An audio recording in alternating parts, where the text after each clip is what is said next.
Masalan, bir xili kerak bo'lsa polatib pulon o'qib beradi, boshqa qilib beradi. Men uni bolasini qanday o'qitmasligim mumkin? Ta'lim vaziri bo'lganingizda ta'lim tizimida nima o'zgarishlar qilamiz? O'qituvchilarning oyligi maoshini oshirish. Hozirgi o'qishga tayyorlanayotgan abituriyentlar bilan 10 yil oldingi o'qishga tayyorlangan abituriyentlar o'rtasida qanchalik farq bor? Allohni ko'rib turgan bo'lsang, sen mendan bir pog'ona ustunsan yerda. O'sha shogirdlaringiz sizga avtomobil sovg'a qilganda ichingizda qanday hissiyotlar kechgan?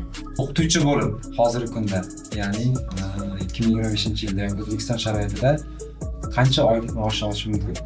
O'g'li 5-6 ming topayotgan, hatto 7 ming.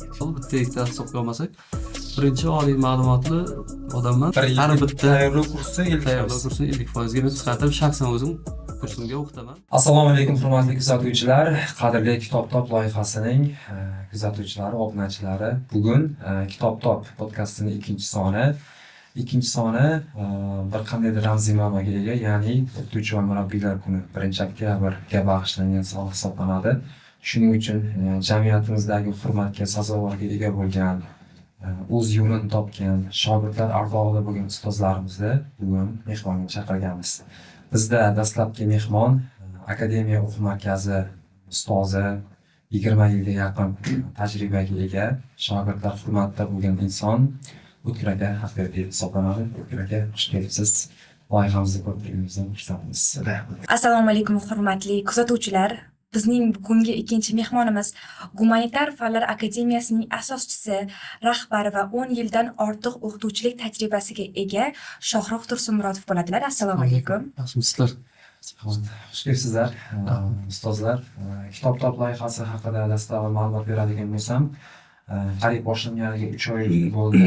Asosiy maqsadi jamiyatimizda ilmni, kitobni, bilimni trendga olib chiqish hisoblanadi.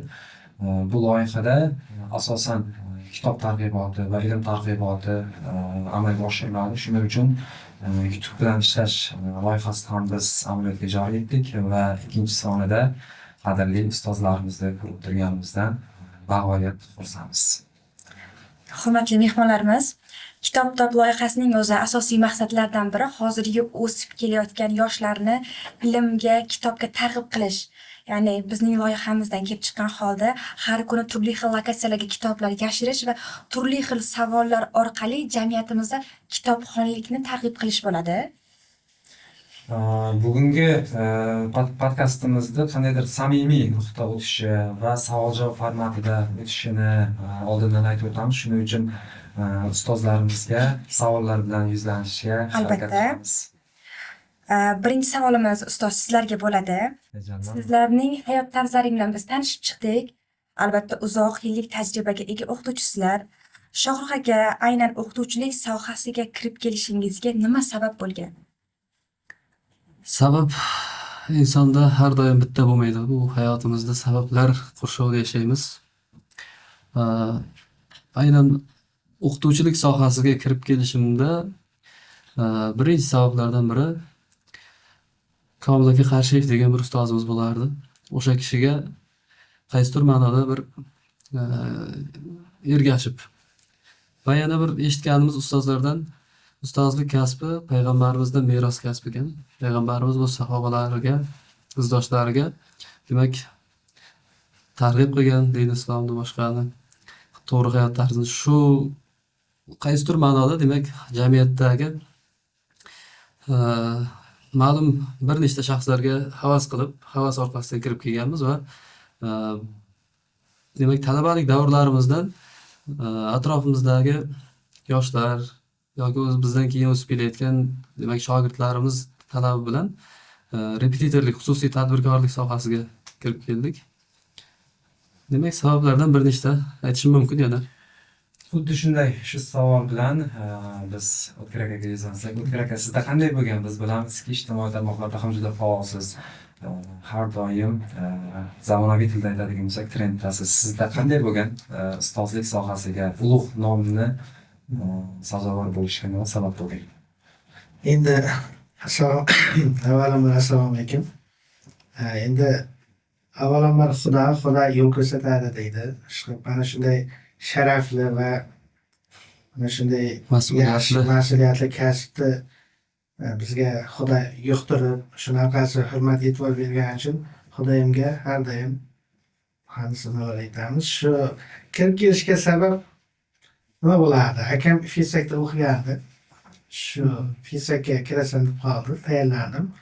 Keyin men o'rgatsam o'zim maza qila boshladim. O'qituvchi bo'lish u Xudodan deb bilaman masalan. Men misol o'rgatsam maza qilib ana shuni hisobiga masalan bitta bolaga o'rgatsam kayfiyatim qo'shiladi. Shundan kirib ketgan bo'lsam kerak. Shunda Alloh yuqtirdi deb o'ylayman. Alohida reja emasda. Ustozlik bu ulug' kasb hisoblanadi. Ya'ni bu qanchalik shogirdlaringiz ko'p bo'lsa, shogirdlaringizga ilm o'rgatish ham bu sizga savob, ham ilm o'rgatish qandaydir ma'noda bir ulug' kasb hisoblanadi. Shuning uchun keyingi savol bilan Shohruh akaga yuzlansam. Shohruh aka bilamiz, Gumanitar fanlar akademiyasi asoschisi va bu o'quv markaz qariyb 10 yildan ortiq o'z faoliyatini yuritmoqda, barqaror faoliyatini. Hozirgi kunda o'quv markaz ochishda, hozirgi va bugungi kunda va kelajakda yoki o'tmishda qanday bo'lgan va tavsiya berasizmi o'quv markaz ochmoqchi bo'lgan o'qituvchilar uchun yoki shogirdlaringiz uchun va qanday, qiyin emasmi?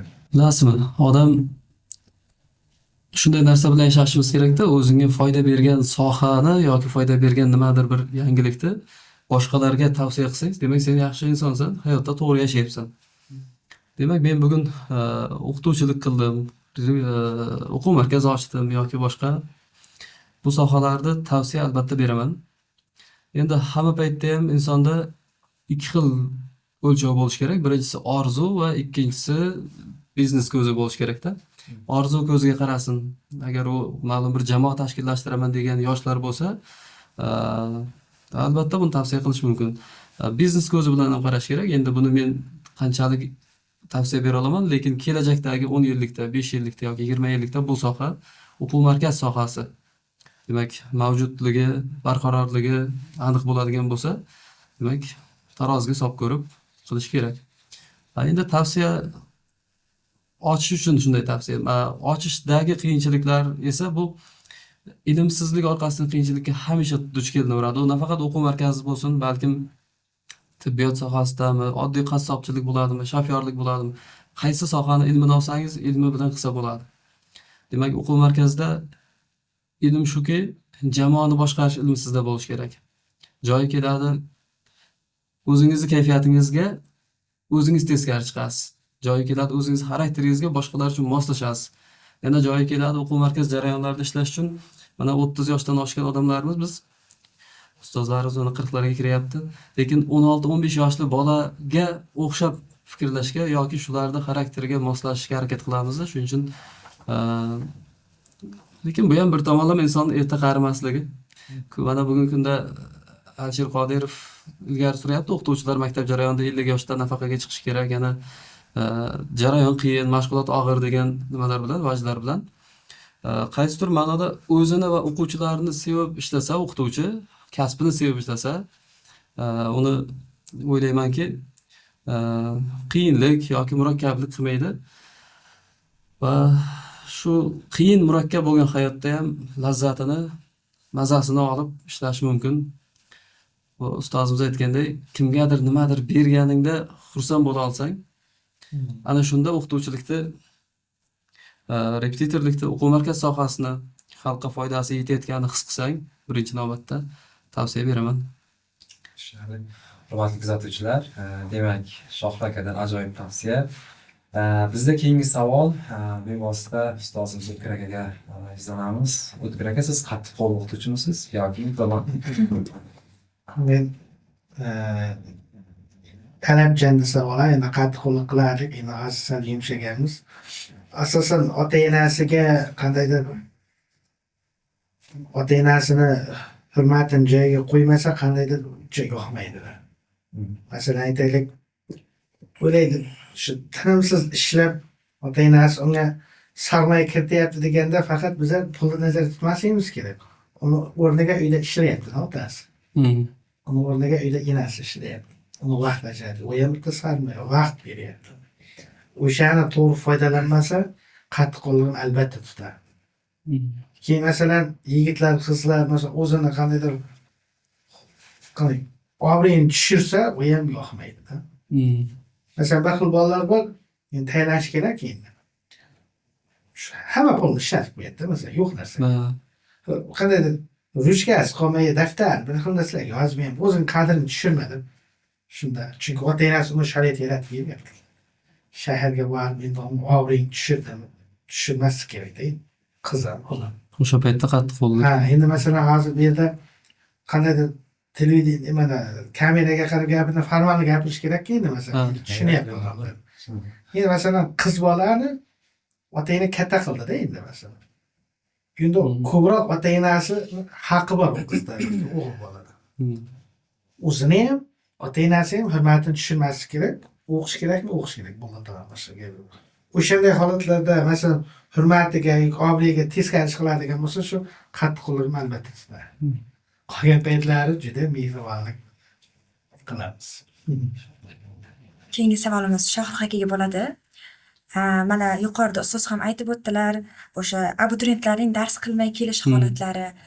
Tabiiyki bu holat sizda ham bo'ladi. Dars tayyorlab kelmagan abituriyentga qanday jazo qo'llaysiz? Bu jazo. Buni shogirdlarim ham ko'rsa kerak, ha? Ha, albatta. Shuning uchun rostini aytganim ma'qul, ertaga kommentariyada ular boplaydi agar. Jazo menda shunday gapiramanki, so'zlarim quloqlaridan kirib, ko'zlaridan yosh bo'lib chiqquncha, to mana yuragiga yetib borguncha, endi baribir asosiy qurolimiz so'z, filologimiz. So'z bilan jazo qo'llaymiz, u tan jarohat, tan jazosi yo boshqa qo'llamaymiz. Jismoniy jazolardan yiroqmiz.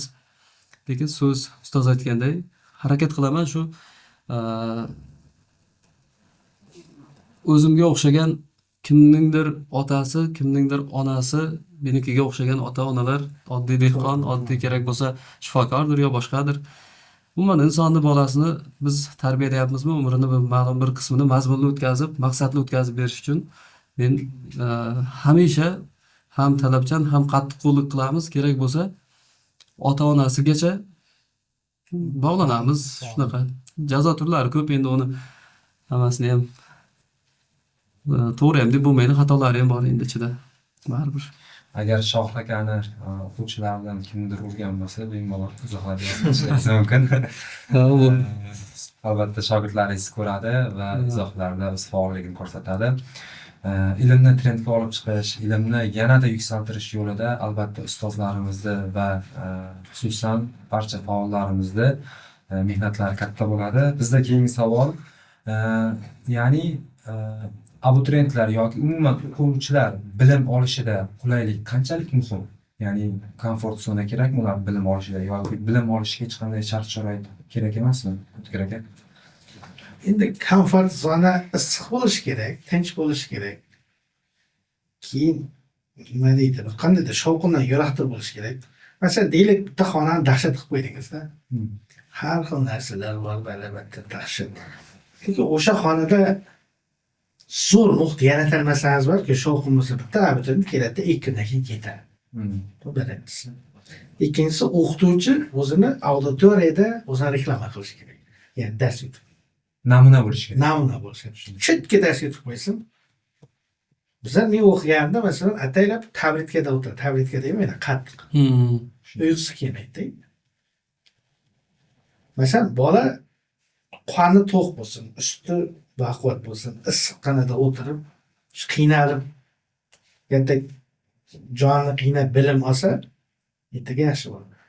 Masalan, chet ellarda bunaqa narsa bor ekan. Yoshlikda o'qib zo'r bo'lib, bir qiynalsa. Shunday.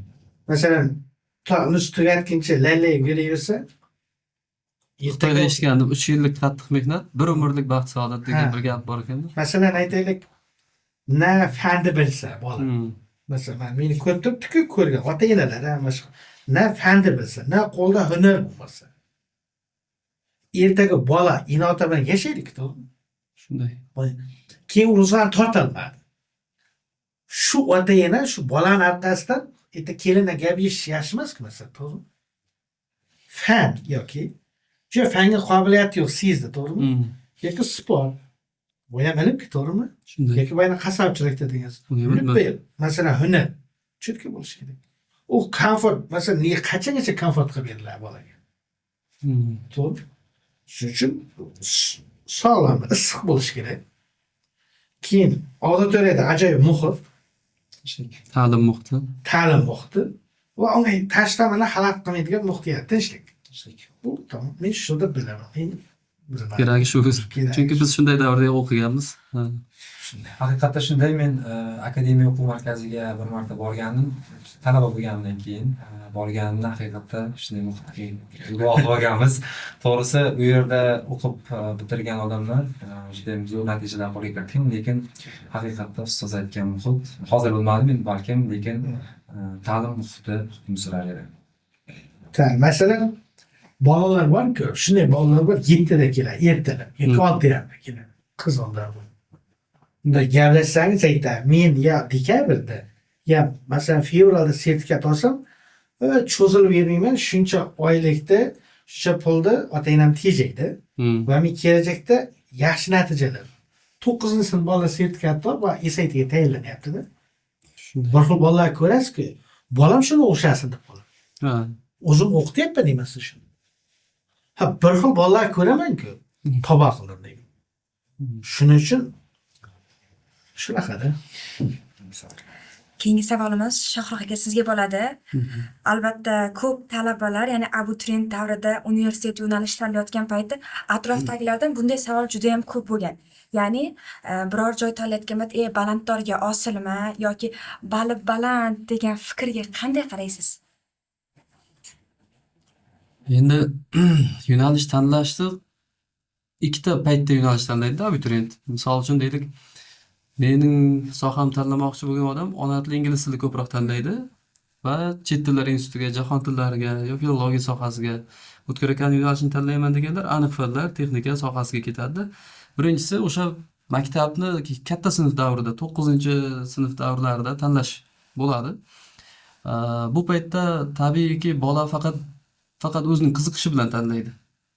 U yerda ota-ona yoki ustoz aytganday boya aka yo'l yo'riq ko'rsatish kerak yoki qo'shni, baribir hamma paytda ham bola o'zining hissiyoti bilan, orzusi bilan tanlaydi u vaqtda. Keyinchalik biz 1 yildir, yarim yildir, 6 oydir o'qitib sertifikatlarni olib berganimizdan keyin esa tanlov yarim o'quvchida tanlov qoladi, yarimda qolmaydi. Ya'ni asosiy bloklari deylik, ona tili ingliz tili bo'lsa, 2ta asosiy va 3ta majburiy fanlardan sertifikat bilan yopgan bo'lsa, bu bola tanlovda o'zi balanddor tanlaydi. Bugungi kunda shunday qilib imkoniyat yaratib berilgan. Demak, tizimimizda, ta'lim tizimimizda. Lekin sertifikatlari mavjud fanlardan oqsoq bo'lsa, o'zi kutgan natijaga yoki ballga erishmaydigan bola bo'lsa, bu majbur endi u tanlamaydi. Demak, siz savolingizga umuman aytmoqchi bo'lganim, demak, mana shu ota-onalar yoki yoshlar, bizni ko'rib kuzatib borayotgan yoshlarimiz sal avvalroqdan 7-8-sinf davrida ota-ona uni to'g'ri yo'lga, to'g'ri yo'nalishga olib borib qo'ysa, u dorni balandini tanlaydimi yo tog'ni cho'qqisini tanlaydimi? O'sha paytda juda ajoyib natijani qo'lga kiritib, natijasiga to'siqsiz yetib boradi. Lekin ko'pchilik yoshlarimiz kerak bo'lsa fanni bizga kelib turib tanlab, fanni o'zgartiryapti endi ustoz. To'g'ri, shunday. Yana fanni o'zgartiradi, fizika yo ona tili qiyinlik qildi deydi, sizdan mendan norozi. Yo'nalishni o'zgartiradi, keyingi fanga ham o'zi 6 oy vaqt qolgan. Ana u tanlashga vaqti bo'lmaydi-da uni. Shuning uchun birinchi galda baribir oila, atrof muhit, o'qigan maktabi, ustozlari ko'magida tanlash shart. Oila mavzusidan uzoqlashmang. Keyingi savolimizda shu oila mavzusiga biroz o'tmoqchimiz. Ya'ni jamiyatda farzand tarbiyasiga mas'ul insonlar bor. Ya'ni bu jamiyatga farzand tug'ildi, demak dastavval ota-ona uni tarbiyasiga mas'ul, keyinchalik ustozlar ham qaysidir ma'noda javobgar hisoblanadi. Shunday ekan, O'tkir aka, qanday deb o'ylaysiz, farzand tarbiyasida hozirgi kunda oila va o'qituvchilar hamkorligi qanday? Asosiy muammolar nimada va uni yechimi? Endi o'qituvchi mana auditoriyaga kirganda albatta bolaga oilaga nisbatan mehr muhabbatini oshirish kerak masalan. O'qituvchi. o'qituvchi. Keyin uyda ham ota-ona albatta, ayniqsa ona masalan ota kuni bilan ishda bo'ladi ekan. Ona mehribonlikni, masalan, oilaga bo'lgan sadoqatni o'rgatish kerak. Keyin shundayda masalan men 40 ga kiryapman pashti.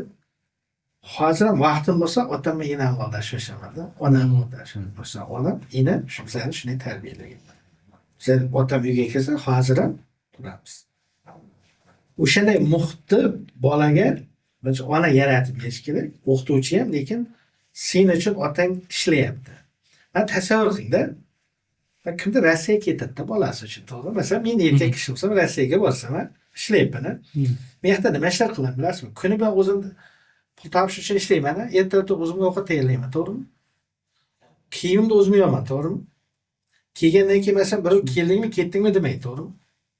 Kelgandan keyin ovqatni ham o'zim tayyorlayman va yana uni o'qishiga pul jo'natganimdan keyin bola biron bir natija qilmasa, yoqda otaning ahvoli qanday bo'ladi? Shunday. Va o'zim gapiryapman, o'zim badanim bijilyapti, etim bijilib ketyapti. To'g'rimi? Og'ir ahvol. Masalan, men o'ylang, ota Rossiya bu yerdagidek issiq emas. Koreya deymizmi? Qayer bo'lsa ham-da, Musofirlik bor. musofirlik. Ertalab turib o'zi ovqatlanadi, to'g'rimi? O'zi masalan ustuvashini o'ziga oladi. Hamma sharoitini o'zi qiladi. Keyin u to'y hasham yo'q. Pulni yig'adi, jo'natadi. Undan keyin bola qanday natija qilmaslik haqida o'ylash mumkin-da. To'g'rimi? Shunday. Masalan, ota yetib ishlab yuribdi, bola shaharga kelganda tayyorlanishga yoki boshqa 9 gacha uxlash haqida o'ylash mumkinmi? Buni aqlga siqish mumkinmi? Lekin qilyapti bir xil. Ha, masalan aytaylik, shunday bolalar bor. Bo'ldi, men bir oy reptorga bordim deydi-da, o'qituvchiga bordim deydi-da. Bormay pulni ishlatib yuboryapti-da. Shunday. Unga kimdir javob berish kerak, to'g'rimi? Jamiyat a'zosi. Shuning uchun men o'ylayman, hozir farzandingiz qo'lingizda so'zingiz o'tyaptimi? Shu birinchi navbatda otaga mehr uyg'oting siz, masalan, onasimi yoki otasi, onangga qaradisiz masalan. O'sha mehr uyg'onyapti. Ertaga u tayyorlanishga bo'lsa, ular meni kutib turibdi deymi? Men asosiy blog yo'nalishi ham shunaqa-da. Shunday. Ota-onaga masalan. Erta qaraganda, to'g'rimi? Hamma gapga ishonadi qaragandan keyin. 60-70 ga kirgandan keyin bizlar gapirsak, hozir hamma gapimizga ishonadi. Albatta ham ishonadi, rost gapirsak ham ishonadi.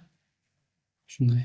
Shuning uchun qo'limizda payti, hozir farzandlarimiz qo'lida payti, ko'proq vaqt ajratib, ko'proq masalan ezgu ishlar haqida gapirishimiz kerak-da. Shunaqa. Endi gap-gapdek cho'zilib ketdi. Yo'q, Sizni muvaffaqiyatingizda, ya'ni ishdagi muvaffaqiyatingizni kalitini men shunday tushundimki, tarbiya bilan ta'limni mix, ya'ni aralashtirib olganingizda. Men masalan ota-onalar keladi, bizda texnik yo'nalishlar sal bunday fizika, endi men tan olaman, uncha qiziqishdan sal endi qiziqib ketadi. Xudo xohlasa. kirgandan keyin. Umidim bor, endi zo'rib ketadi. Lekin sal potensial ota-onalarga kelib menga yig'laydi-da bir xillarni. Men deydi masalan bir xili kerak bo'lsa polatib pulini o'qib beradi, boshqa qilib beradi. Men uni bolasini qanday o'qitmasligim mumkin?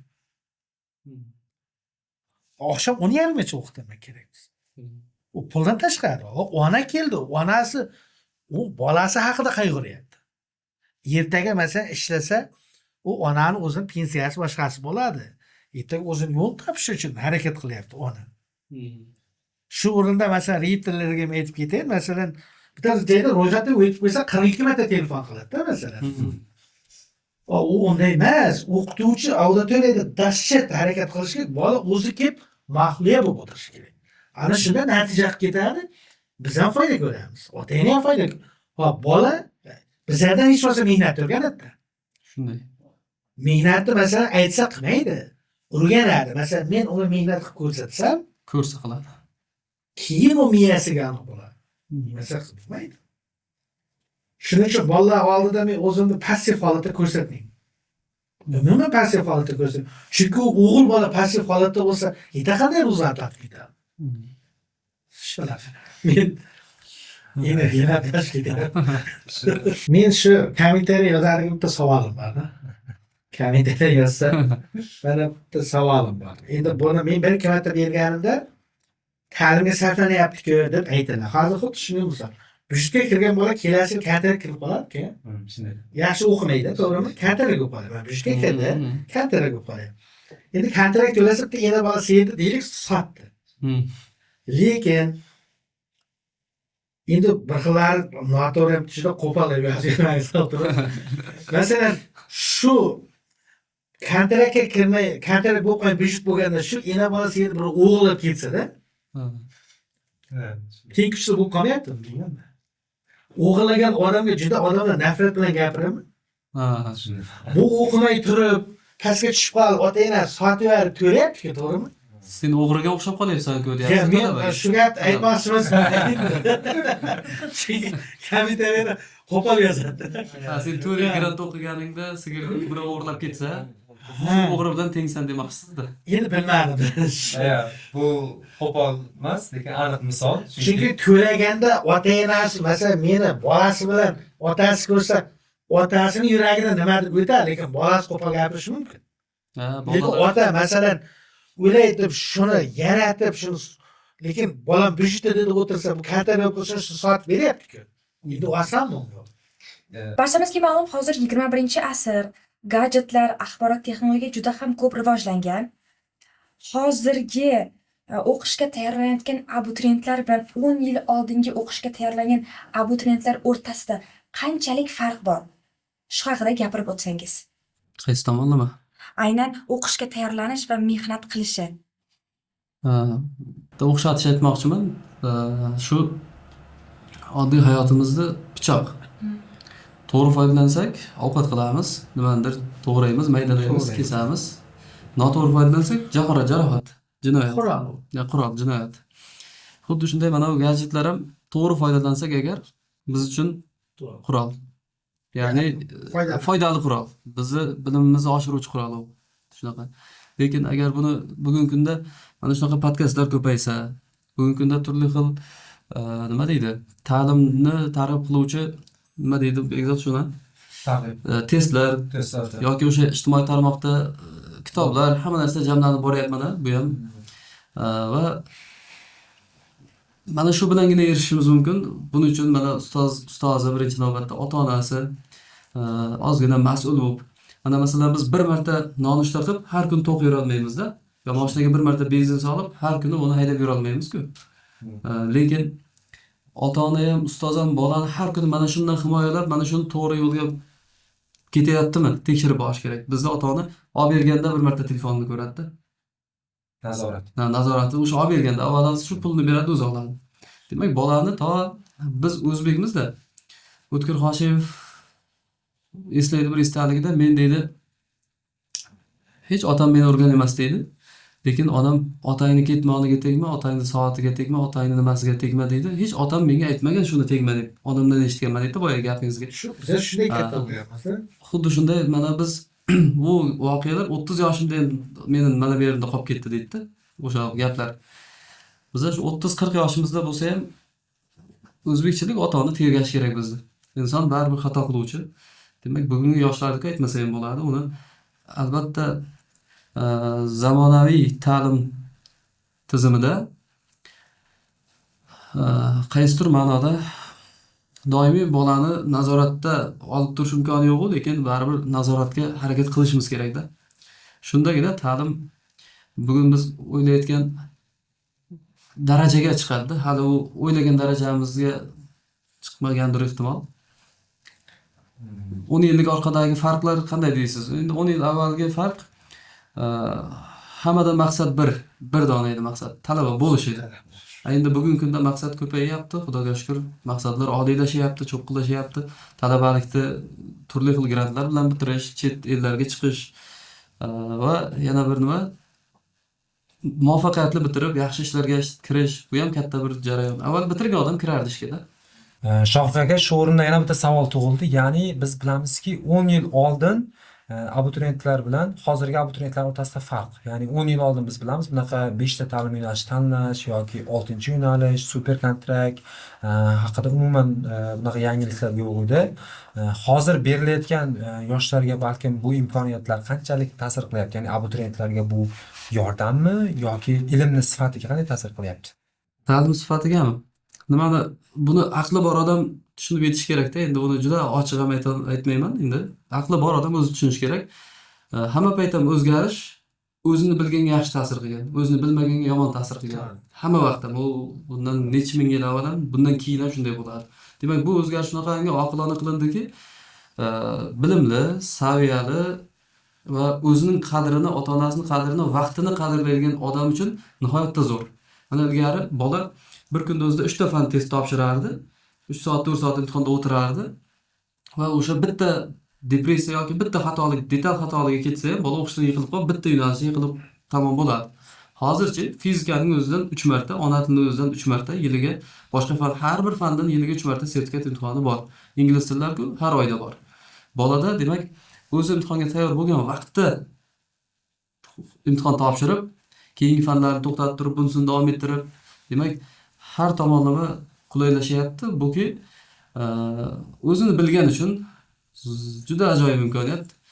Ustoz aytgandek, o'zini va ota-onasining qadrini bilmagani uchun bu jazo.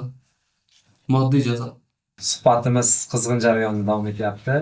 To'g'risi, podkastlarga men ham esimdan chiqib ketyapti. Ya'ni shuning uchun savolimiz bor. Biz Shohruh akani ko'p kuzataman, ijtimoiy tarmoqlarda keskin fikrlari bilan ko'p munosabat bildiradi. Albatta bu kerak, chunki o'qituvchi pozitsiyasida har doim inson shaxs pozitsiyasida ham o'zining fikrini, mustaqil fikrini bildirish kerak jamiyatda.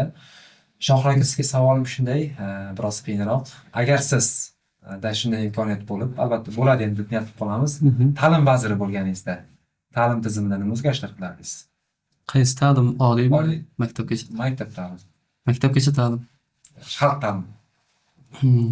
Maktabgacha ta'lim vaziri bo'lganimdami? O'ylab ko'rmabman. Bizda ssenariy oldindan rejalashtirilmaydi, shuning uchun Endi bugungi kunda ko'zim ko'rgan muammolarni bartaraf qilishga harakat qilardim. Ya'ni bu gap qayta-qayta aytilyapti. O'qituvchilarning oyligi maoshini oshirish va bu to'g'ri tartibda olib borilyapti-ki, bilim darajasiga qarab oyligi oshyapti-da, to'g'ri? Va daraja misol uchun kimdadir yaxshi bo'lsa, to'g'ri, hozir bugungi kunda 10 million oladigan ham bor, 5 million oladigan ham bor, 2 million olib ishlayotgan o'qituvchi ham bor. Va yana men erkak o'qituvchilar ko'paytirardim. Maktablarda erkak o'qituvchilar ko'paytirish men o'ylayman, chunki jamiyatimiz teng bir maktabda 600 ta o'quvchi o'qisa, uning 300 ta qizi, 300 ta o'g'li bo'ladi-da farzandlar ichida. Maktablarni bitirayotganda bolalar qattiq quloq bo'lib keladi-da. Katta ta'limga o'tayotganda yoki katta hayotga o'tayotganda ular o'zlaricha o'zi katta bo'lib qoladi. Shuning uchun erkaklar aurasi maktabda kuchayishini xohlardim. Bir muddat jamiyatimizda shunday vaziyat bo'ldiki, ya'ni maktablarda oylik kamlik qildida barcha erkaklar o'qituvchilik kasbini tanlamay qo'ydi-da. Men shunday deb o'ylayman, chunki shuning uchun ayollar o'qituvchilar bir muddat davrida, hozir erkak o'qituvchilar ko'payapti, lekin bir muddat davrida ayol o'qituvchilar ko'paydi va ya'ni oylik kamlik uchun va shu o'rinda maktabga ham qandaydir bir ta'sir o'tkazsa. Bu tabiiy, bu endi baribir inson qozonni qorasan deb qaynatmay qo'ymaydi, qaynatish kerak. Yaxshi yashash uchun intilgan hamisha ham. Demak, maoshni yaxshilash orqali. Keyingi savol O'zbek aka sizga bo'ladi. Ma'lumki, o'sha abituriyentlar o'qishga, ya'ni tayyorlanishga borayotgan payti bitta tushuntirilgan mavzuni hamma birdaniga tushunmaydi. Kimdir orqada qoladi, kimdir yaxshi tushunadi. O'sha orqada qolib ketgan va yaxshi tushunmagan abituriyentga siz qanday yordam berasiz? Endi hozir bizlar sertifikat tizimiga o'tgandan keyin bosqich qildik. 0dan keyin fizikadan o'zi juda bo'sh keladi-da. Jamol Pahlavon degan shogirdim bor. 0dan 1000ga chiqadi bu yerda. 2 darajaga. Keyin bizlar men davom ettirib ketaman. Keyin o'sha o'zlashtirilmagan, irodasi past, qandaydir o'qish yoqmagan bola bizda ertalab soat 8dan keyin 6:30gacha bir hafta o'tirolmaydi, o'zi ketib qoladi. Qoldimi 99% holatda siz aytgan muammocha bo'lmaydi. Yechim o'zi shu. Ota-onalar kelsa aytaman, bir hafta o'qitaman, agar meni yomonlab boshlasa, o'sha bolangiz tortolmaydi, olib ketavering. Befoyda. Xafa bo'lmayman. Ketgan o'quvchidan ketib qolding deb bir ham marta telefon qilgan odam bo'lsin. Izdan. Ha. Tortolmadimi? Shu darsda chiqarib yuboraman, men ko'rayotgan bolalar. Endi men ham 100% anav qila olmayman. Albatta, masalan, 10% gacha bo'ladi. Lekin o'sha birinchi katta xonamiz bor, o'sha yerda bittalar pahlavon, bittalar o'rgatadi. Mana shu bola keladi, bittalar o'rgatadi. Undan keyin menga chiqqandan keyin men tez-tez sertifikat olib chiqaman. Hozirgi kunda masalan bitta odamni o'zini yo'ldan tayyorlab, mana yangi reptini boshlayotgan bo'lsa, qaysi fanliga menimcha unchalik farq qilmaydi sertifikat. Noldan kimdir chiqarib berib, birga ishlash kerakda. Men pahlavonni o'zimdan ustun qo'yaman. Chunki u mendan ko'p mehnat qilyapti. Albatta. Pahlavon ko'rib turgan bo'lsang, Boshlang'ich ta'lim o'qituvchisida gap ekanda, alifbega o'rgatib bering. sen mendan bir pog'ona ustunsan yo'qda. Bosdan Ha. keyin o'shanday bo'ladi, unchalik muammo bo'lmaydi. Lekin tortalmasa ota-onasini pulni yo'q qilib o'tirmaydi. Boshqa yo'nalish ko'ramiz. Shu gap. Milliy sertifikat haqida aytib o'tdingiz. Shu savoldan endi Shohir akaga yuzlansak, Shohir aka, milliy sertifikat tizimi to'g'risi men uchun ham biroz yangilik, chunki biz o'qigan paytda sertifikat yo'q edi. Ya'ni milliy sertifikat tizimi yo'q edi, yaqinda paydo bo'ldi. Bu abituriyentlar uchun yangi ochilgan imkoniyat, ya'ni yordammi yoki bu qandaydir bir ularni baholashda bir qandaydir tartibga solgan metodmi? Bumi? Sertifikat tizimi. Rostini aytsam, ularni boshiga qo'ngan xumoq shu. Chunki ilgari men shunday shogirdlarim bo'lardi, sentyabr oyida qabul qilardim, to 1-avgustgacha 11 oy davomida taxminan deylik 300 ming so'mdan to'lasa, 11 oy davomida 3 million 300 ming so'm pul to'lab yurardi. Hozir sentyabrda zo'r o'quvchini olsam, ertaga 1-2 noyabr sanasida men uni chiqaraman. O'rta miyonasini qishkida, biroz qolog'ini bahorgida. Endi juda qolib ketgani ham bo'ladi, baribir uni tan olamiz.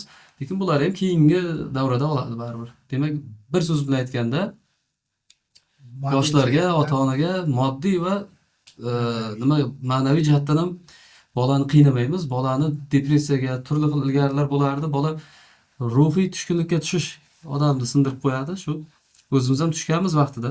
Shunday. Masalan, to'g'ri aytyapti-da, men bahorda ayniqsa ichak uzilib bo'ladi, to'g'rimi? Hozir o'sha bahorga bo'lmay qo'yapti-ku. Ha, Yana 300 ming olib kelsa, o'sha payt juda shu. sizga depressiya masalan, ko'ngil cho'kish juda Yiqilishlar bo'lmaydi. O'qishlardan yiqilish bo'lmayapti oldi. Plus yana bir narsa, milliy sertifikat imtihonlarini ham men demak o'sha bilimni baholash agentligiga men juda ham katta rahmat aytaman. Nimaga? Savollarni nihoyatda ajoyib tuzyapti. Bizning fanimizda 4 ta yo'nalishda 4 ta qismdan savol tuzilayotgan bo'lsa, savollar ham xalq ertaga ishlata oladigan, matnni to'g'ri o'qish, matnni o'zi yoza olish, demak Navoiy tilini, Navoiy ijodini anglash va bugungi kunda o'zbek tili grammatikasini anglash, xullas mening sohamda, umuman barcha sertifikat sohalarida menimcha shunday savollar, demak bundan 10-20 yil avvalgi savollardan ko'ra bir bosh ustun. Juda ajoyib savollar. Hamma ishlayapti tomondan. deyapsiz shu savollar ustida. Yaxshi savollar. Imtihongacha bolalarda aniq bo'lib qo'yapti. Men bitta talabam bilan suhbat qilgandim. Aka dedim, imtihonga kirmadim men dedi. Qanday dedim? Mana 5 ta sertifikat bor edi. Ya'ni imtihonga kirmasdan unda o'zi 182 ball bor ekan. Ya'ni bittasini sapasiroq olgangan, talabaligini bilib qo'yapti. Yaxshi bu. Keyingi savolimiz O'tkir aka sizga bo'ladi. Internetda juda ham shov-shuv bo'lgan, ya'ni portlatgan desa ham bo'ladi. Siz Shundanmi menimcha o'sha shogirdlaringiz sizga avtomobil sovg'a qilganda ichingizda qanday hissiyotlar kechgan? Bilasizmi, u savolni hamma joyda aytmaydi. Mendan bir savol berib O'tkir aka, o'sha mashinani siz berishini oldindan bilganmisiz? Bermoqchi edim Javnaga. To'g'ri bilmagansiz. Yarasimi tepamda qo'ydim. Lekin o'sha yerda e'tibor bersangiz, meni xotim shaharda edi. Uyda katta qizim ham yo'q. Faqat o'g'lim bilan qishloqqa bordim. Masalan, men tayyorlangan bo'lsam, hatto vatanda edi. Meni uyim nartomonda. Otam Elbek ukamga aytgan ekan, endi shu uyda bir mehmon kelyapti, sizga nimadir bor ekan dedi. Endi men o'yladim. Men lekin u bolaga ishonardim. To'n deb o'ylagansiz.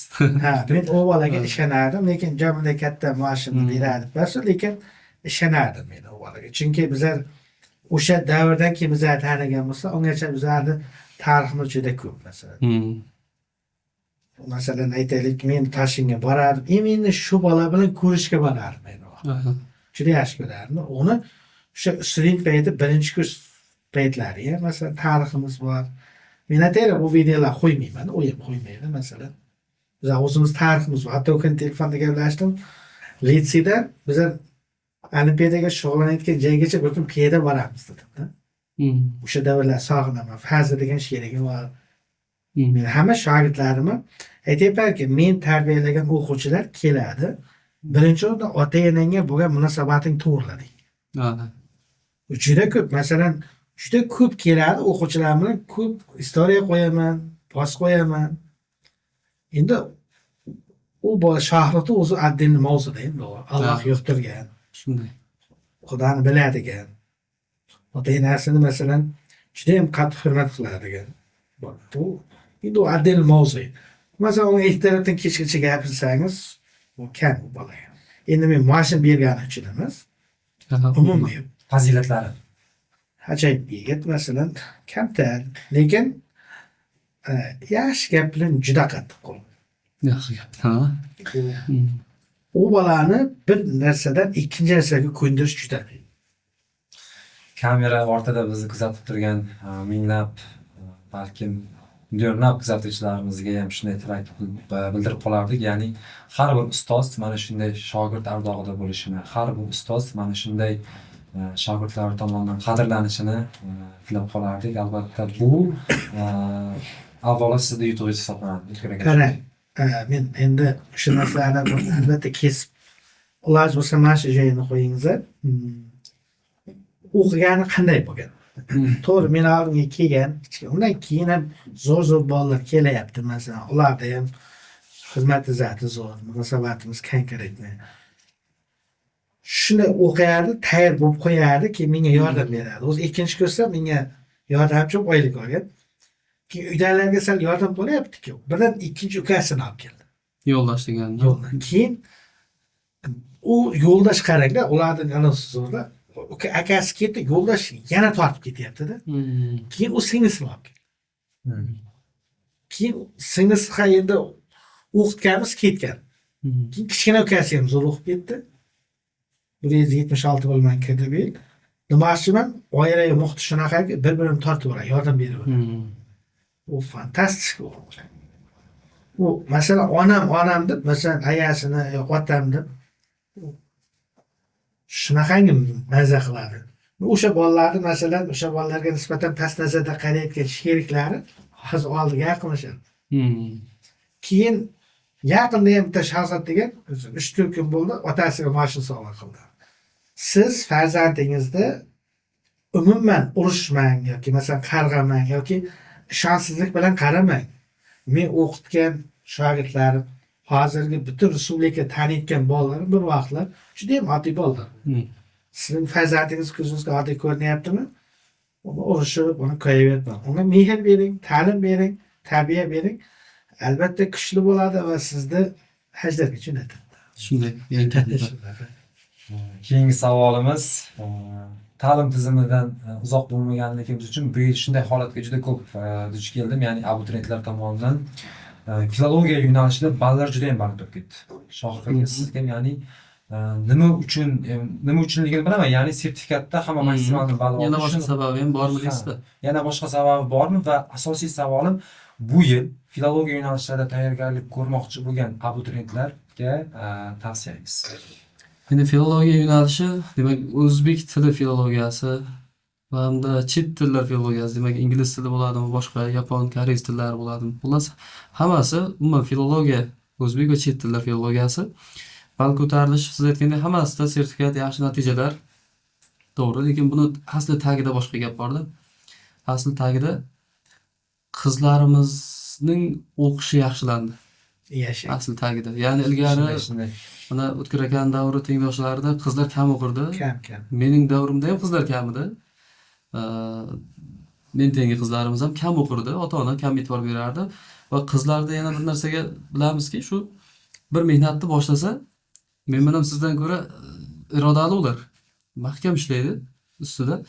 Shuni orqasidan qizlar yaxshi harakat qildi. Endi kommentariy ham yaxshi bo'lsin deyapman. Yonadi. Yo, rost aytyapman. Qizlar chindan mehnat qiladi. Shunday qizlarimiz bor, ajoyib. Va shuni orqasidan bir-biridan yuqori natijalar ko'paya boshladi. Yigitlarimizda esa hozirgi kunda bozor iqtisodiyoti deymizmi, endi pul topishga bo'lgan harakat kuchayib ketdi yoshlarning.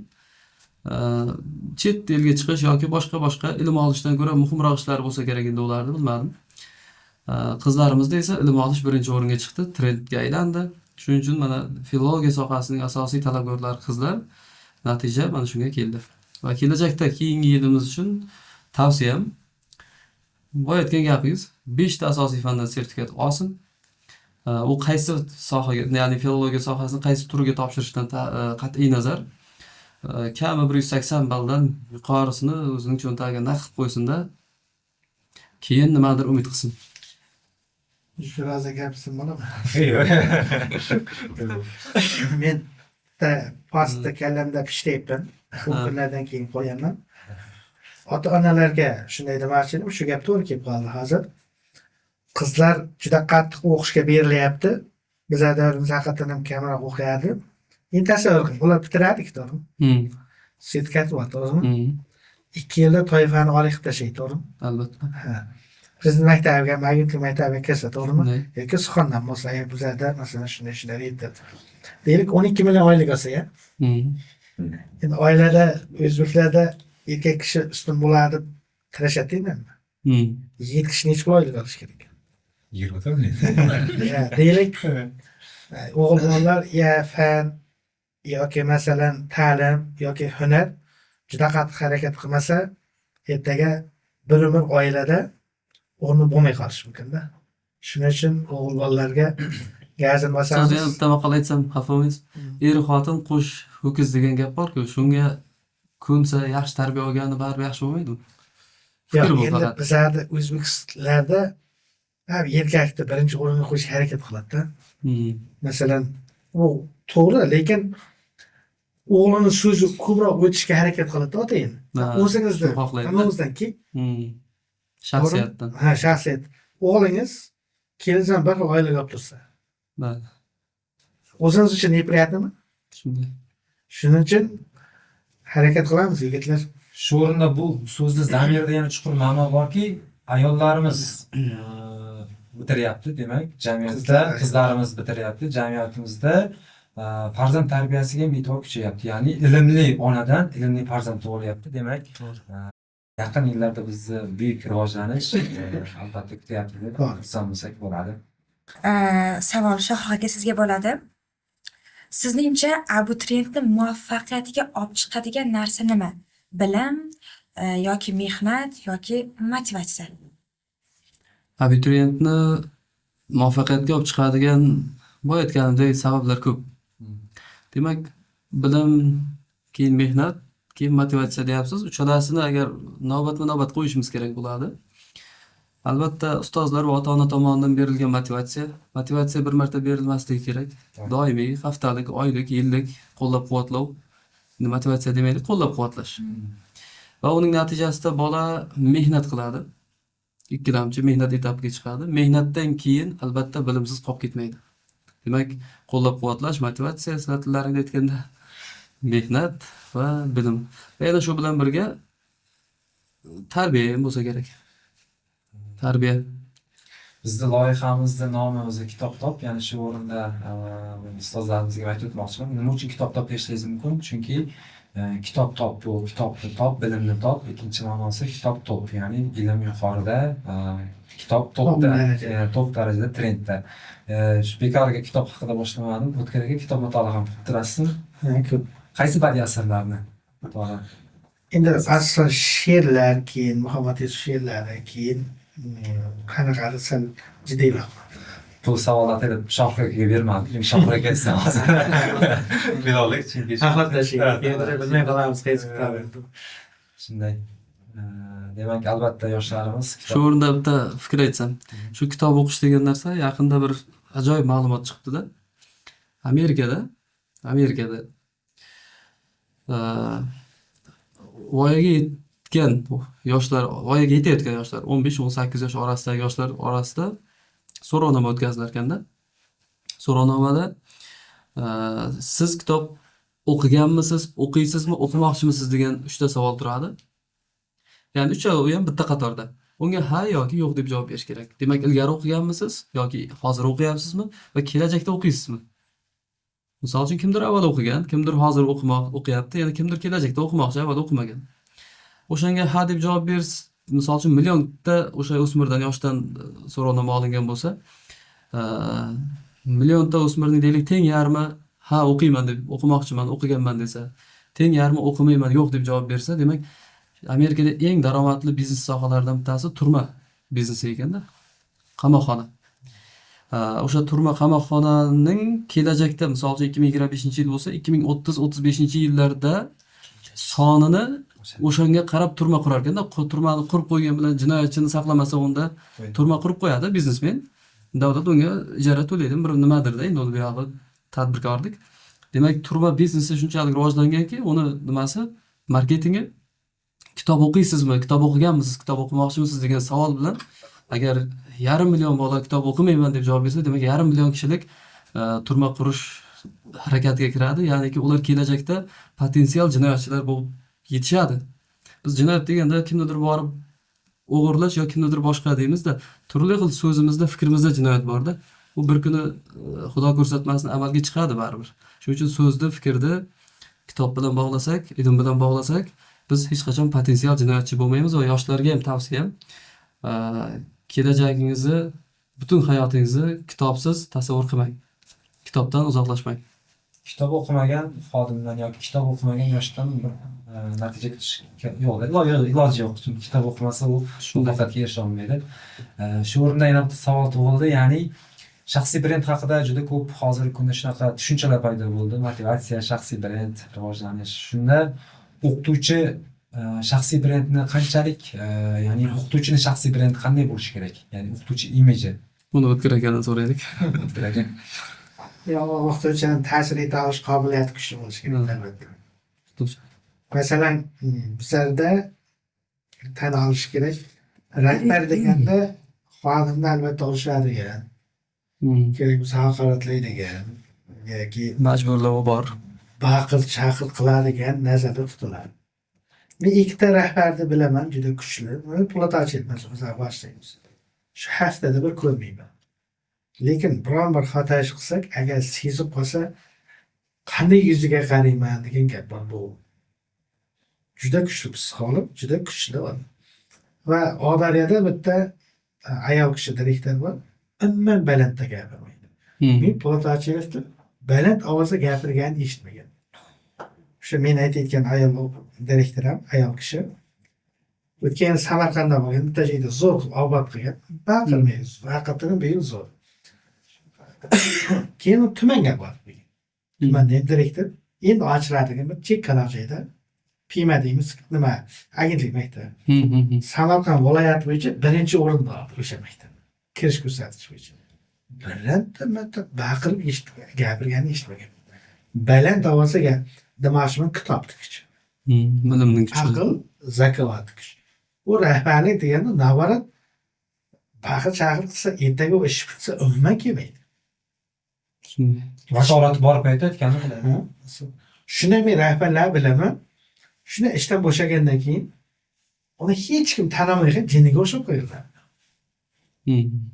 Baqir chaqir bilan yo'lda kelyapman hozir. Nimani tashkil ish bo'lyapti? Bitta rahbarlar borib, "To'y kelmaganlar ro'yxatini va bunday yetamiz, bitamiz" deyapti-da. Onun ichida onaxonlar bor. Ro'zg'ori bor, dissertini olish kerak, maktabdan xolasi kelyapti. Kitob o'qimay turib, rahbar ekanman deb ma'lum bosim bilan bu rahbar bo'lib qolmaydi. Yoki ilmli odam bo'lib qolmaydi masalan. Shunday. Shu kitob o'qish kerak. Endi men ham darsda ko'p baqir chaqir qilaman, lekin Masalan, asosan u ota-onasini qiynaydi-ku. Ha, o'sha payt. O'sha payt endi o'zimni saldan o'qilaman. Boshqa paytlari juda masalan men o'qitgan 15 yil, 20 yil avvalgi shogirdlarim men tug'ilgan kunimga biladi. Shu tug'ilgan kunda yozadi. 1,5 mingtagacha kompyuter yozadi. SMS. SMS yozadi. U nima deydi? Shunaqada kitobning kuchini aytyapman sizga. Demak, kimdir baqiryapti, ishdan bo'shagandan keyin hech kim eslamayapti. Kimdir yaxshi gap bilan. Fantastik. Masalan, bizlar o'quv markazida ham ustoz boshqaradi bir nima qo'pol gapini eshitmagan. O'zini ham hatto ko'rmaydi. Shunaqa. Podkastimiz boshida oila mavzusiga ham biroz to'xtalgandik. Endi bizning mehmonlarimizni biroz qiynasak, ya'ni oila mavzusida savol. Oila va ish o'rtasida vaqt taqsimoti qanday? Ya'ni bilamizki, siz zo'r o'qituvchisiz yoki Shohrok zo'r biznesmen yoki zo'r haqiqatda bir sohani rahbari va ilmiy faoliyatlari ham davom etyapti. Shuning uchun ekanlaringizga savol, oila va ish o'rtasida masofa yoki vaqt taqsimoti. Yangamlar ko'rib turibdi. Aldaysizlar. Ustoz nazorat. Endi yana shu gap. Hech qachon biror bir kunim o'zim rejalaganimday boshlangandir-u, lekin tugamagan. Baribir o'zgarishi bo'ladi qandaydir. Yaqinda biznes treninglarga ham qatnashib turaman, coachinglarga. Ibrohim Gulyanov kursiga qatnadim. O'sha oilaga vaqt ajratish masalasida aynan shu narsa menda hozircha bor e'tiborim, bor fokusim, bor nimam ishimga va shaxsiy rivojlanishimga qaratilgani uchun baribir oilaga kam e'tibor beryapmiz-da. Shu sababdan shuni taqsimlash uchun, oilani oldidagi aybimizni yuvish uchun harakatni endi boshlayapman. Boshqa hech narsa deya olmayman. Yangamga va'da bering. Endi qizlarimizga va'da beraman birinchi o'rinda. Endi farzandlarimiz uchun ajratishimiz kerak. Kelajakda o'zimiz kimnidir farzandini o'qityapmiz, lekin kimlardir ko'rganda endi jamiyat shundayda, o'qituvchi bilan shifokorning farzandi juda ajoyib bo'lib yetishi kerak-da. Bu talab shunday qo'yilgan. Umuman olganda hamma o'zbekning bolasi ajoyib bo'lib yetishsin. Bu niyatimiz ham, tilagimiz ham. O'shaning uchun ota-ona ustoz bo'ladimi, boshqa sohami, biznesmenmi, oilaga vaqt ajratish shart. Shaxsiy fikr. O'sha savolga men qisqaroq, lekin juda kuchli javob bermoqchiman. Kimdadir ishi yurishyaptimi? Oilasi tinch va orqasida juda kuchli ayoli yoki oilasidir. Agar juda kimdadir ishi orqaga ketib yoki nom o'chyaptimi, demak oilasi notinchlik qiladi. Shunday so'z. Demak, u O'g'illar yomon aylanadi. Chunki masalan yaqinda bitta nima qo'ydim, post qo'ydim. Dars so'rayapti mendan, bundan bor, qanaqa biznes ochaylik. Men aytdim, ertalab tamaddi qiladigan choyxona ochdim. Mana ertaga chiqing, kelishda ishxonasiga keyincha ertalab pirashki, yaqin, gumma yaqin. Ana shu yerda ochirtga turadi, katta erkaklar masalan. Ertalab turib, masalan, 2 piyola choy, bitta oddiygina choy tayyorlab berishadi. 8 da turganda o'zi. Yo'q, masalan, turg'izib, masalan, ertalab turganda shirin choy va hokazo. Kech turganda u. Keyin kimdir uyga shoshyaptimi, demak uyda farishta bo'lsa kerak deb bilaman. Shuning uchun nima deydi? Oila mavzusiga xulosa qilish menga emas. Juda kuchli psixologlarga emas. Masalan, bu oila murakkab mavzu. Qo'ldan kelgancha vaqt ortdimi, oilaga qarash kerak. Oila bu umuman o'lchab bo'lmaydigan narsa. Keyin sizlarga bitta gap aytaymi? Jahon futbolini ostimizdan qilib yuborgan Pep Guardiola, Manchester City'ning murabbiyi. Uni shogirdi Mikel Arteta Arsenalni ko'taryapti. Endi bitta jadvalga qarasangiz, Arsenal 2-o'rinda. 2-3 hozir. Shunday. Manchester City esa 12-o'rinda. Yaqinda ular er-xotin ajrashdi. Guardiola Ajrashdi. Obbo. Istedim. tushundingizmi? Uni kallasi joyidamizda. Shuning uchun oila mavzusiga bunday qilsa yaxshi bo'ladi, bunday qilsa bunday bo'lib ketadi deyilmaydi. Yaxshi bo'lishga harakat qilish kerak faqat. Shu oila vaqt bo'ldimi oilaga e'tibor berish kerak bo'ldi. Tushunarli. Shunday yana savol bilan izlamoqchiman. O'ylaymanki, ta'lim, ilmga oid anchagina suhbatlashdik. Endi biroz yoshlarimiz uchun, bizda kuzatuvchilarimiz uchun tarbiyaviy ahamiyatga ega bo'lgan qismga ham yaqinlashdik. Mana shu qism bo'yicha savol bermoqchiman. Agar hayotlaringizda kino sifatida olsa, unga qanday nom bergan bo'lardingizlar? Yoki o'sha kinoni oilangiz davrasida ko'rsa bo'lar edimi? O'zlantirish mumkin, lekin albatta javob kutaman. Hayotimizni kino sifatida nomlash faqat. Nomlash va uni oila davrasida ko'rsa bo'ladimi? Bo'lar edimi? O'qituvchimiz, yaxshi odamlarimiz oila davrasida ko'rsa bo'ladi biznikini. Nomi esa Men nomi esa endi o'zimni umuman hayotimga olib qaraydigan bo'lsam, so'nggi saboq bu asar nomi ham bor. O'sha asar nomini hayotimga qo'yardim. Ya'ni hamisha so'nggi sabog'im bilan keyingi ishimni boshlaymanda. So'nggi saboq. Fikr aka? men Potachev holiga kelganim uchun 12 ta joyda ishlaganman. 12 ta joyda ishlaganman. Meni harakatlarimda masalan tushgan holatlarimni ko'rib bolalarim masalan juda ham ko'p cho'kib ketishi mumkin. Shuning uchun men ko'rolmayman.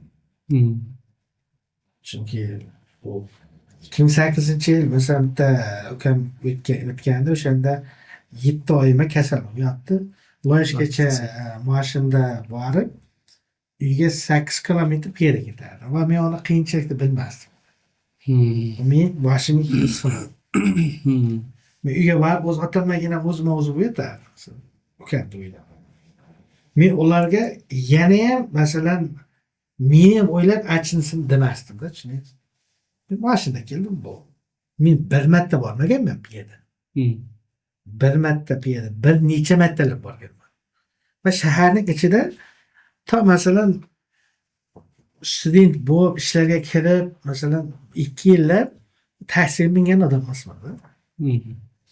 Oilamiz shunchalik bo'lib qolibdi masalan. Men ko'rib turgan bo'lsa o'g'limiz, akam bextan yordam berdi, keyin shu vaziyatdan chiqib ketdik. Shuning uchun u men masalan hammasini ko'rsa, uncha bo'lmaydi. Inson qadri men uchun birinchi o'rinda. Inson qadri u Film nomi ham shu bo'lsin. ha, inson qadri, masalan hozir otam masalan meni ishlatganda, o'zi mazza qilib yurganda, kayf qilib yurganda yoki masalan juda ba'zi men qaydan o'qiyardim. Shuning uchun shunaqa toza kirishib ketyapman. Shunaqa meni ko'rolmasi, bolalarim meni ko'rolmaydi. Masalan, men o'sha paytlar Jamiyatimiz, mamlakatimizda davlat siyosati ham shunday rivojlanyapti va o'qituvchilarga, ilmga, yoshlarimizga kundan kunga ko'p imkoniyatlar berilyapti. Albatta bu odam xursand bo'ladi. Hozirgi kunda ham o'qituvchilarimizga, yoshlarimizga zo'r imkoniyatlar berilmoqda. So'nggi savollardan biri bilan yuzlanmoqchiman. Endi bu efirda biz ko'proq yoshlar uchun trendga olib chiqishga, ya'ni yoshlar uchun ko'rishga majbur qilishga olib kelamiz. Ya'ni Instagram shunday algoritmki, unga nimani ko'p siz joylasangiz va nimani ko'p kishi bo'lib targ'ibot qilsangiz, o'sha narsani ko'proq ko'rsatishga harakat qiladi. Shuning uchun o'qituvchi bo'lib hozirgi kunda, ya'ni 2025-yilda O'zbekiston sharoitida qancha oylik maosh olish mumkin? Va men iqtisodchiman, endi bu savolga bermasam bo'lmaydi, chunki iqtisodchilarda shunday narsa bor, oldin iqtisod, keyin siyosat deydi. Shunday o'qituvchi oylik maoshini daromadingizni ochiq aytmasingizlar kerak, lekin qanchalik daromad kasb hisoblanadi? Shohir akaning biznesi bor, endi biznesga bog'lamaydi lekin. Ya o'qituvchilik bunaqada. Mana biznes deyapsiz. Mana masalan tovarni 10 so'mga olasiz, 2 so'm qo'yib sotasiz, ustidagi 2 so'm foyda. O'qituvchilik to'liq foyda. Mehnatingizni, ilmingizni sotasiz. Demak, sota olganlar yaxshi oylik oladi, sota olmaganlar ololmaydi. Kelajakda men o'ylaymanki, o'qituvchilik va mana hozir aytyapti 50 yoshdan nafaqa deyilyapti. $1000 deyapti. Kelajakda u $1000 olgan ekan deb bu pulni ustidan kuladigan darajaga chiqiladi hali. Xudo xohlasa. O'qituvchilik kasbida $10,000 deb hisoblaydigan bo'lsak, 10 minglab dollar atrofida oladigan shogirdlarimiz, hamkasblarimiz nasib bo'lsa bo'ladi. Endi ehtimol u 2030-40-yillargacha qolib ketmasa agar. Boshqa odamlarga bo'lib qo'ydi-da. O'zini ochiqlab, o'zini qochirdi. O'zini qochirdi. Lekin Sizdan nasib bo'lsa yangi kasb javob bo'ladi. Davlat maktabidami, xususiyda bo'ladimi, zo'r pul topadigan soha bo'ladi o'qituvchilik. Shunday. Hozirchi Shohruh aka. Hozir ham zo'r. Zo'r. Hozir ham zo'r. Mehnat qilgani uchun zo'r. Ben sohani egasi bo'lsa zo'r. Zo'r O'qituvchilik ham. Men rahbarlikka qiziqmadim-da. Masalan, hozir o'sha ustoz menga topshirgan, boshqarishdi. Men shunday yig'ishtirib fikrga berganman. Shu rahbarlikka men chista o'qituvchiman. Men kelgan bolani o'qitib, o'zim ataylab litseyda dars beraman. Chunki masalan menda nimadir bo'lsa, xalqni bolasiga masalan litseyda ataylab dars beraman. Maktablarda dars beraman masalan shunaqa. Endi oylikka keladigan bo'lsak, litseydan masalan 4-5 million olsam, bir 2000 larga hozir topaman, 2000 dan ziyodroq. Endi boshqa nolarim bo'lishi mumkin.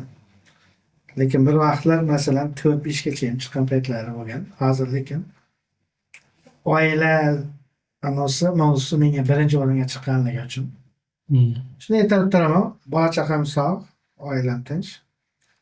Ishga kelaman, boricha ko'rib. Keyin ketaman. Qolgan narsalar endi bizlar ko'p narsalarda sharoitlar qildik. Keyin bitta narsani yoqtirmayman. Toza ingrab so'ralishni yoqtirmayman xudodan. Ha. Chunki qo'rqinchayim aytaymi? Xudodan toza yolg'on so'raversam deydi. Bolalarim ham topish mumkin bo'lgan rizqni menga bersa, Kelajakda topish Ha. mumkin sizga bersa. uni o'ziga bersin shu rizqni Xudo. O'g'limni o'ziga bersin, oilasini olti hurmati bo'lsin. Qizimni o'ziga bersin, qizlarimni. Men bitta shunday odam bilaman. Oilasini birinchi o'ringa qo'yib, juda ham oila odam. Meni o'sha paytda oilamni 10%, 20% olardi. Biram bitta nolimagan. 2 yilda hayot keskin o'zgarib ketdi. O'g'li 5-6 ming topayotgan bo'lib ketdi. Hatto 7 minggacha. Shuna rizq Allohdan. Shunday. Men hozir chista o'qituvchiman, 2000 gacha topsa bo'ladi. Endi qolgani siz aytgandek u biznes u. Joy ochadi, masalan, kimnidir ishlatadi, undan qismini oladi. Men ishlatgan paytim ham birida qismini olish qo'limda payti bo'lganda ham olmagan. Chunki o'qituvchilikda men bo'ynimga olganman. Aziz yoshlar, agar sohangizning zo'ri bo'lsangiz, albatta ustozimizdek, hozirgi kunda bizning iqtisodiy jarayonlarda, iqtisodiy holatda $2000 bu juda ham zo'r oylik hisoblanadi. Shuning uchun albatta o'qituvchi bo'lishga, jamiyatda shogird tayyorlashga harakat qilingizlar. O'qituvchilik va ilm sohasidan uzoqlashmagan holda ilmiy faoliyat haqida savolim bor. Ya'ni Shohrux aka, hozirgi kunda ilmiy faoliyatingiz qanday? Ilmiy faoliyatni davom ettiryapsizmi? Kelajakda rejalar qanday? O'zi ilmiy faoliyatimni 2017-yilda magistrlik bilan ilmiy faoliyat boshladim 18-yilda. 2020-yildan buyog'iga doktorantura sohasiga harakat qilib yurdim. Doktorantura sohasida ilmiy ishlar yozyapman. Hozirgi kunda 2-bosqich doktorantiman.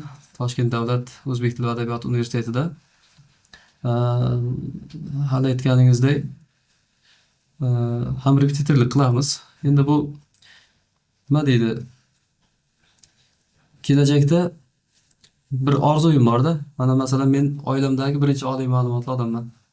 Endi buni otamni, onamni yoki kimnidir pastga tushirish maqsadida aytmayapman. Lekin oilamdagi va kerak bo'lsa qarindoshlarimiz ichida ham ehtimol bitta ikkita hisobga olmasak, birinchi oliy ma'lumotli odamman va pedagog sifatida qarindoshlarimiz ichida birinchisiman. Mahallamizda ham bizning mahallamiz o'sha Pastdarg'om tumanida Qatorterak mahallasi deyiladi. Mahallamizda olim odam, o'z sohasidagi olimda, endi o'sha fan doktori, professor insonlar deyarli chiqqan emas. Shuning uchun men ilmiy sohada o'zimga bir maqsad. Aytganingizdek, Shohruh ukasini ukasi singlisini singlisi yana ukasini deyapsiz-ku. Xuddi shunday bugungi kunda qarindoshlarimiz ichida 30 dan ziyod dadam va ayam tarafdan bo'lgan qarindoshlarim 30 dan ziyodini o'z o'quv maskanimizda o'qitib, oliy maqsadidan biri bo'lgan talabalikka erishtirdik va kelajakda endi olimlar chiqarish. Shu Xitoy nima uchun rivojlandi bugun, Yaponiya nimaga rivojlandi, na nefti na boshqasi bo'lmasa, ularda olimlar neftdan ko'ra kattaroq nimaga ega, qiymatga ega edi. Demak, yurtimizda ham olimlar, insonlar ko'paysa, olimlik hamma nimadir o'zidan bitta toshcha tashlab qo'ysa, o'sha ilmga, boshqaga iz qoldirib ketilsa, bu bir kishi hech narsa qilmaydi baribir. Biz o'ylaymiz hozir Amerikada Elon Musk butun Marsga chiqib boryapti deymiz, lekin uning tagida qancha olimning mehnatida. Shuning uchun biz ham ozgina toshchamizni qo'shish yurtimizga. O'shaning uchun ilmiy faoliyat qilyapman. Tadbirkorlik endi o'z yo'liga, bu demak u boshqa masala. Shu O'tkir aka, xuddi shu savol bilan sizga yuzlansam, ya'ni ilmiy faoliyatingiz haqida ochiq ma'lumotlar yo'q ekan. Bu biz uchun, albatta obunachilar uchun ham qiziq. Sizda ilmiy faoliyat qanday va rejalar yuzida? Men ilmiy ishlarni endi bilmadim qachon qilaman, farzandlarim katta bo'ldi. O'zi aspiranturga kirib sharoit bo'lmagan qaytib kelgandik. Ikki bizlar davrimizda endi PhD degan gap yo'q edi endi. 6-7 Nomzodlik. yildan ona kirish kerak edi, shundan qaytdik. Keyin shunaqa bo'lsa kerak edi, bilmadim qachon qilaman, lekin hozir fokusni farzandlarimga qarataman, shu energiyani. Lekin hozir xalqqa foydam tegmoqchi bo'lsa, zo'r fizik degani cho'qqisiga chiqarmoqchiman. Masalan, boshqa rejalar bor endi undan tashqari. Haqiqatda bu yil biz Guinness rekordlar kitobiga ham kirdik. Ya'ni o'sha bir vaqtda o'zida robot yasash bo'yicha Guinness rekordlar kitobiga kirdik. Ya'ni mamlakatimizda muhandislik va fizika sohasiga juda ham katta e'tibor berilmoqda. O'ylaymizki, sizning shogirdlaringiz ichidan, sizda nima deydi, eng zo'r shogirdlaringiz ichidan Guinness rekordlariga kiradigan shu bitta narsani statistikani ko'rdim. Shu vaqtgacha mamlakatimizdan, O'zbekistondan Nobelga hali bironta laureat bo'lmagan ekan. Nafaqat O'zbekiston, balki O'rta Osiyodan ham laureat bo'lmagan ekan. Balki endi xato bo'lsa uzr, lekin laureat bo'lmagan ekan. Ya'ni necha mingtadir nomzod topshirgan ekan, hujjat o'sha joyga hali aniq qilmagan ekan.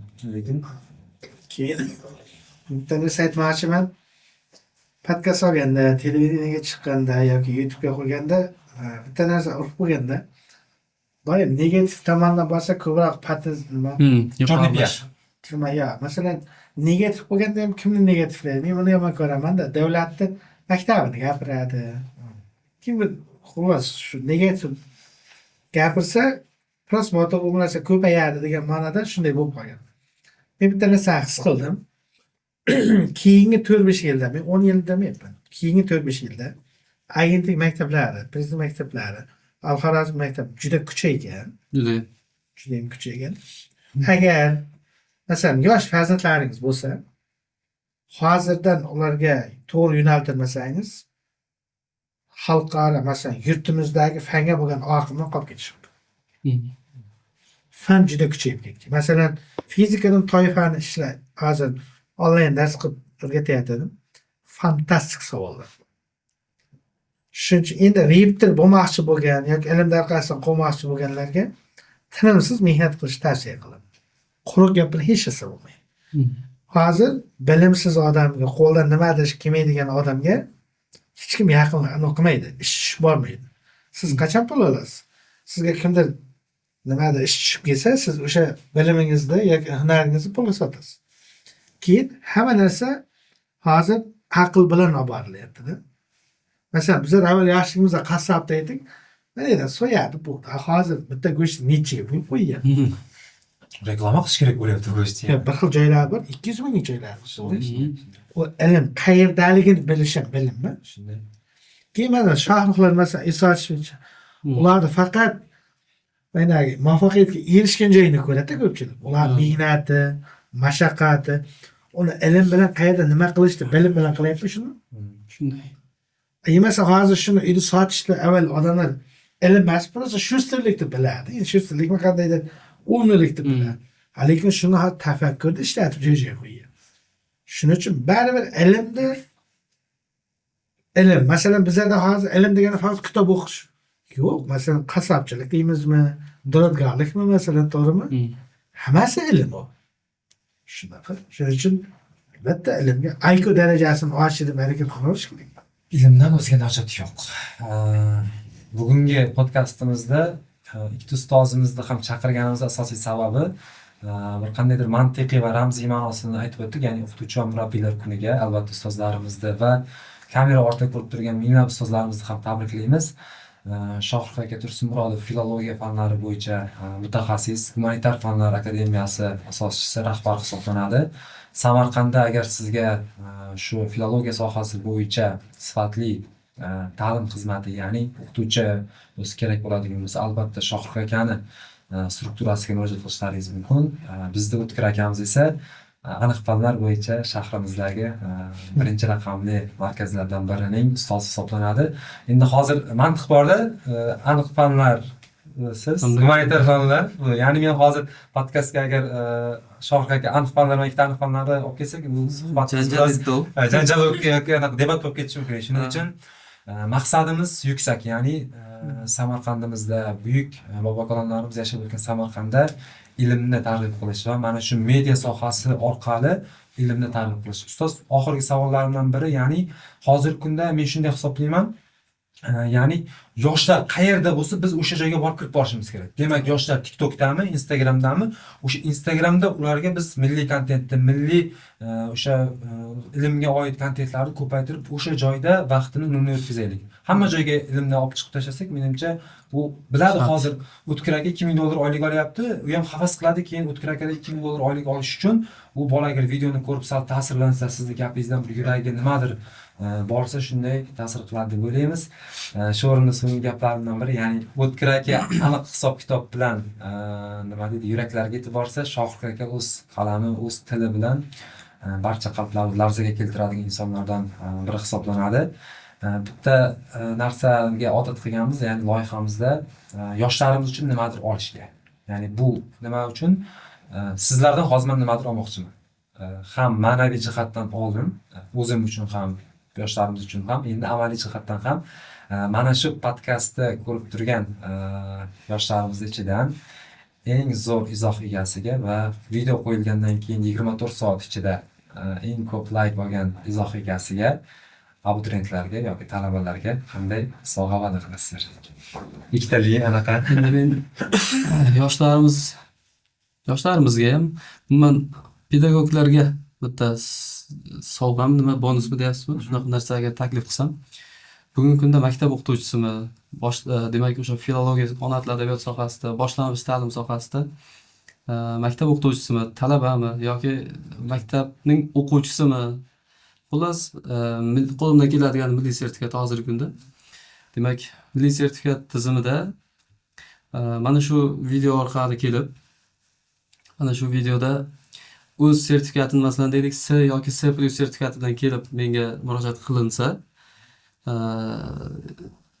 bemalol aytaman, 50% lik chegirma bilan. Agar C yoki C+ sertifikati bo'lsa, men uni B+ yoki A+ ga olib chiqishga, o'qituvchini ustamagacha olib chiqishga, aynan shu podkast orqasidan kelingan har bitta tayyorlov kursi 50% ga men qisqartirib shaxsan o'zim kursimga o'qitaman va yana bir narsa qilganman, onlayn shaklda onlayn kursini boshlamoqchi bo'layotgan har bitta o'qituvchiga, demak, kichkina auditoriyam bor o'zi, Telegramda, Instagramda ham biroz onlayn auditoriyasini yig'moqchi bo'lgan har bitta o'qituvchini bu ham bir sovg'a deb o'ylayman. Chunki men uni yig'gunimcha 1000 tami, 2000 tami, 10 000 tami ko'p mehnat ketdi. Men o'shani ishini, jarayonini ko'raman, o'qituvchini, va o'z kanalimda tinimsiz, to'xtovsiz ochib qo'yaman. Meni kanalimdagi odamlarni yoki shu kanalim orqali o'zining bilimini elga ko'rsatsin va o'zining shaxsiy kanaliga tortsin. Bu bilan endi onlaynga chiqib harakat qilmoqchi bo'lgan o'qituvchilar, talabalar ayniqsa menga ko'proq murojaat qilishsa, men qo'limdan kelgan yordamni sovg'a deyish mumkin bo'lsa, shunaqa tarzda bermoqchiman. Shu o'rinda Shohrux aka aniqlik kiritib olaylik. Ya'ni shu podkast orqali borgan, sertifikati bor xoh o'qituvchi, xoh talaba Faqat SS plus sertifikatini ko'tarib berishga harakat Ko'tarib qilaman. 50% chegirma qo'yiladi. 50% chegirma beramiz. Ajoyib nima deydi sovg'a, haqiqiy o'qituvchi va murabbiylar kuniga o'zi aslida biz ustozlarga sovg'a berishimiz kerak edi. Ustozlar tomonidan shogirdlariga, o'qituvchilarga ajoyib sovg'a. O'tkir aka, qani sizda? Sovg'a berish kerakman. Endi Yoshlarimizga ketadi, kerak. sog' salomat bo'lishda o'zi bir katta sovg'a Xudo tomonidan. Endi eng ko'p yiqqaniga emas, masalan, ertaga men fizika matematikadan tayyorlanaman deb kelsa, shu fizikadan tayyorlab beraman. Keyin o'z hayot yo'limdagi masalan past balandliklarni o'rgatib haqqoniy sharoit qilaman. Necha kishi? Ha? Qancha? Miqdor. Bilmadim, keliyorsiz. Bu videodan keyin 100 ta o'quvchi kelsa siz Ya endi masalan siz qiynab qo'ymaylik. fizikadan olimpiadachi bo'laman yoki fizikani kasb deb bo'yniga olib o'qituvchi bo'laman deb kelsa ham kerak bo'lsa shuni yaxshi o'rgansa o'zimizga ishga ham olishi mumkin. Demak, haqiqiy fizika sohasida mutaxassis bo'laman. Mana shu soha meni yuragimdagi orzu deb keladigan yoshlarimiz, o'qituvchilarimiz, pedagoglarimiz, abituriyent talabalarimizga O'tkir aka Ahmedov tomonidan nima deydi? Tekinlashdi, to'g'rimi? Tekin o'z shogirdi bo'lish uchun imkoniyat. Endi masalan Shohruh men ham moddiy tomondan nimadir anaqa qilish mumkin. Endi buni ham Shohruhbekda ham meni ham qo'limdan keladi, lekin qandaydir chiqib Ha. ilmli odamlar masalan pulni o'rtaga qo'yib nimadir qilish yaxshi emas. Hozir men u kun bitta gapni gapirib chiqdim. Endi ovqat qo'yib 10 minutda yeysang unday. Juda ko'paydi shular. Shuning uchun ilmli odamlarga men masalan uni kelib shogird bo'laman deb tushsa, u ko'zda yonib turganini ko'rsangiz, Ustoz, bola shu ko'zga ko'rmaydi. bitta sizni yoningizga kelsa kimdir o'sha fizikadan yo meni yonimga ona tilda kelsa, biz chegirmamiz yo boshqamiz bilan unga sal sababchi bo'lsak, bergan 1 million yo 100 dollaringizdan ko'ra Biraman. u bir umr baliq tutish turgan bo'ladi-da. Qarmoqda emas, baliq tutish turganadi. Bu Juda yaxshi narsa agar Gaplaringizni bildim, oxirlashyapti. Kitob loyihasi yuksaklarga ko'tarishini Allohdan so'rayman. Alloh hammani umri uzoq bo'lsin, o'zlari tinch bo'lsin. Shohruhbekdan ishlariga omad.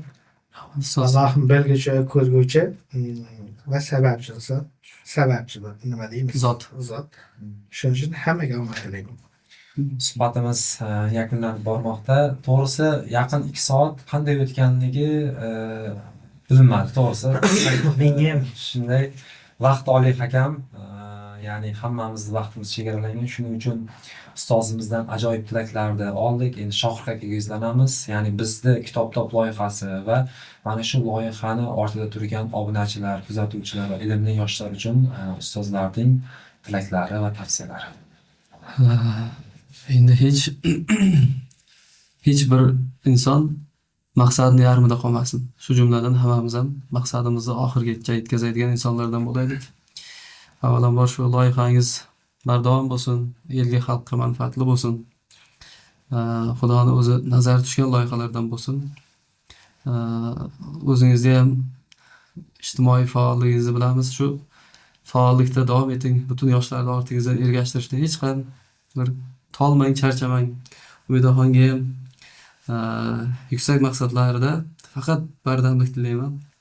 O'tkir aka bilan mana bugun ijtimoiy tarmoqqa ham alohida 15 yil yo 10 yildan oshibdi sizni men shunaqa O'tkir domla degan nomda eshitganmiz, familiyangizni bilmasdik. Shu odamni bugun mana o'zim yuzmangiz ko'rishib turibman. Shu ko'rsatganiga va siz bilan sababchi bo'lgansiz. Sizlarga ham rahmat deyman. Ustozga men havas qilganman va bugun shu odamlar bilan bir qatordaman. Kelajakda ham ishlaringizga muvaffaqiyat, elga, xalqqa hozirgiday sevimli ustoz bo'lib yashab davom eting ustoz. Sog' bo'ling. Ilmlilar safida bo'ling. Ustozlarimizga kattakon rahmat. Juda ham xursandmiz. Shu o'rinda bizda loyihamiz davomli bo'lishi, loyihamizda keyingi sonlari yurishi uchun biz nima desak bo'ladi? Ya'ni loyiha yurishi uchun albatta u bilan hamkorlar, ya'ni homiylar bo'lishi kerak. Biz shunaqangi loyiha boshlaganmiz, ya'ni ijtimoiy loyiha. Buning uchun agar har juda ko'pchilik chiqadi, ya'ni qanday chiqsak bo'ladi, nimadir qilsak bo'ladi. Lekin bizda bitta qadriyat bor. Ustoz yuqorida aytgandek, qadriyat ya'ni avvalo ilmni targ'ib qiluvchi biznes yoki loyiha yoki insonlar bo'lishi kerak. Shu o'rinda obunachilarimizga bitta e'lon. Joriy yil 27-oktyabr kuni Samarqand shahrida juda katta ta'lim ko'rgazmasi bo'lib o'tadi. Mana shu ko'rgazmaga barcha loyihamiz kuzatuvchilarini chorlab qolamiz. 27-oktyabr Samarqand shahar Movinbek mehmonxonasida ta'lim ko'rgazmasida kutib qolamiz. Sizlarga ustoz yana bitta rahmat, yana bir marta rahmat. Loyihaga xush kelibsizlar. Salomat bo'linglar. Shuncha mehr, shuncha kuchli odamlar bilan ko'rishish va masalan shunday e'tibordan masalan e'tibor berganingiz o'zi bizga katta sovg'a. Shohruxbek nima deysiz? Shunday ustoz. Kitob top va Gumanitar fanlar akademiyasi o'quv markazi nomidan ustozimiz O'tkir aka Ahmedberdiyev uchun ajoyib sovg'a. Endi sovg'ani katta kichigiga yomon bo'lmaydi. Shohruxbek siz bering. Ustoz. Ajoyib yigit. Har qanday gumanitar yo'nalishda masalan o'zini o'rnini topmoqchi bo'lgan yoshlar, keyin masalan kelajakda yaxshi ilmli, ziyoli bo'lmoqchi bo'lgan yoshlar albatta shu yigitga murojaat qilsa, Xudo xolasa uyaltirmaydi, yaxshi yo'lni ko'rsatadi. Rahmat.